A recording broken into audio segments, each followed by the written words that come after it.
अच्छे और बुरे इंसानों में फर्क ये होता है कि एक अपनी बात झूठ से शुरू करके झूठ पर ही खत्म करता है और दूसरा सिर्फ सच के सहारे लड़ता है। सच और झूठ की लड़ाई में आखिर जीत तो सच की ही होती है, मगर जीतने वाले को इसकी भारी कीमत चुकानी पड़ती है। आज भी ऐसा ही कुछ हो रहा था गिल परिवार में। शनाया और आहान दोनों सीमा बुआ और यामिनी के सामने नहीं झुक रहे थे, मगर क्या होगा इसका अंजाम। आहान शनाया की पकड़ से अपना हाथ धीरे से छुड़ाते हुए सीमा बुआजी और रतन की तरफ आगे कदम बढ़ाने लगा। जब मिसेस यामिनी गिल ने देखा कि आखिरकार आहान उनकी बात मान रहा था, तो उन्होंने मन ही मन में कहा, चलो अच्छा है, आहान मेरी बात तो सुनता है, मुझे मना करने के लिए हिम्मत नहीं करता। आहान, ये तुम क्या कर रहे हो? तुम वहां पर खड़े किस सपने में खोए हो? यहाँ आओ और अपने घुटने पर बैठ के मुझसे और मेरी माँ से माफी मांगो। रतन, क्या सच में तुम चाहते हो कि मैं तुमसे माफी मांगू? और नहीं तो क्या। मुझसे माफी मांगो, फिर मैं तुम्हें खींच के एक थप्पड़ लगाऊंगा और ये मामला यहीं पर खत्म हो जाएगा। अब बैठ जाओ जीजा जी। जैसे ही रतन ने अपना आखिरी शब्द कहा, आहान ने उसके मुंह पर एक थप्पड़ लगा दिया। वो थप्पड़ रतन को इतना जोर से लगा था कि वो नीचे गिर गया। ओह! रतन भैया, मुझे माफ कर दीजिए। I am sorry. मुझे आपको इतना नहीं मानना चाहिए था, लेकिन क्या करूं? आपने खुद मेरी बीवी को हाथ लगाने की कोशिश की थी। मैं चाहकर भी अपने आप को रोक नहीं पाया। आहान अब अपने घुटनों के बल बैठ गया। उसने धीरे से एक बार जमीन पर लेटे हुए रतन के शर्ट को पकड़कर उसे उठाया और फिर एक बार रतन को जमीन पर पटकते हुए कहा, मुझे फिर से माफ कर दीजिए। मैं अपना गुस्सा कंट्रोल ही नहीं कर पाया।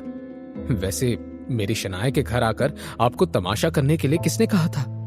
गलती तो आपकी भी है ना रतन भैया। तुम बस करो, मेरे रतन को छोड़ दो, वरना।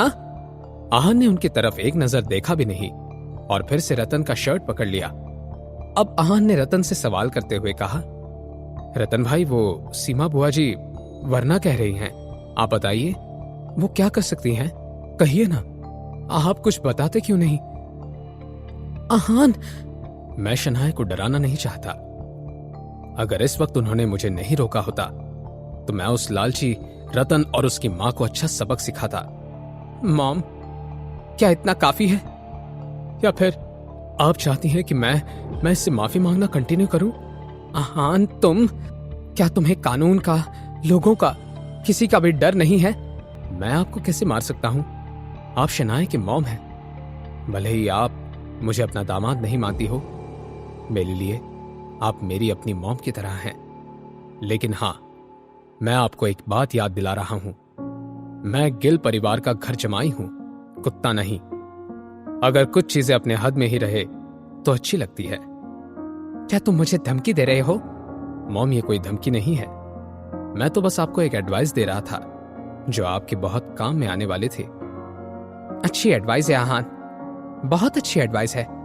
अब एक एडवाइस तुम भी ले लो, अभी के अभी मेरे घर से निकल जाओ और जाकर अपनी शक्ल मत दिखाना। ठीक है। और अपनी बात कहने के बाद कुछ सोचे बिना वो दरवाजे की तरफ चला गया। शनाया की आंखें एक ही पल में नम हो गई। मॉम, आप ऐसा कैसे कर सकती हैं? मैंने क्या किया शनाया? ये सब तुम्हारे भले के लिए ही हो रहा है। अच्छा हुआ आहान चुपचाप यहां से चला गया। अब मैं तुम्हारे लिए कोई अच्छा सा लड़का ढूंढूंगी जो इस आहान से 100 गुना ज्यादा अच्छा होगा। मॉम, आप बहुत गलत कर रही हैं। क्या गलत कर रही हूं? क्या तुम्हें समझ रहा है कि वो तुम खुद क्या कर रही हो? मैं तुम्हें बड़ा करने में कितनी मेहनत कर रही हूं और तुम मुझे उस सब का ये सलाह दे रही हो? शनाया, तुम। मगर इससे पहले मिसेस यामिनी गिल अपनी बात पूरी कर पाती, उन्होंने एक जोर की आवाज सुनी। ये दरवाजा बंद होने की आवाज थी।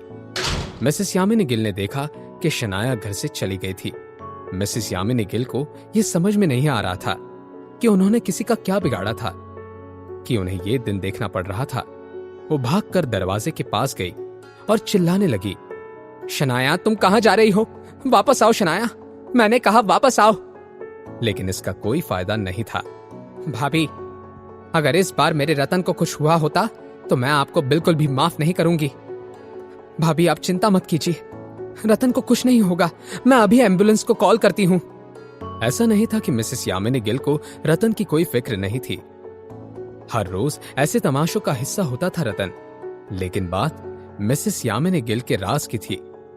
उन्होंने बहुत वक्त से जो छिपाए रखा था, अगर वो बात बाहर आ जाती तो उनकी बहुत बदनामी होती। सीमा बुआ जी भी ये अच्छे से जानती थी।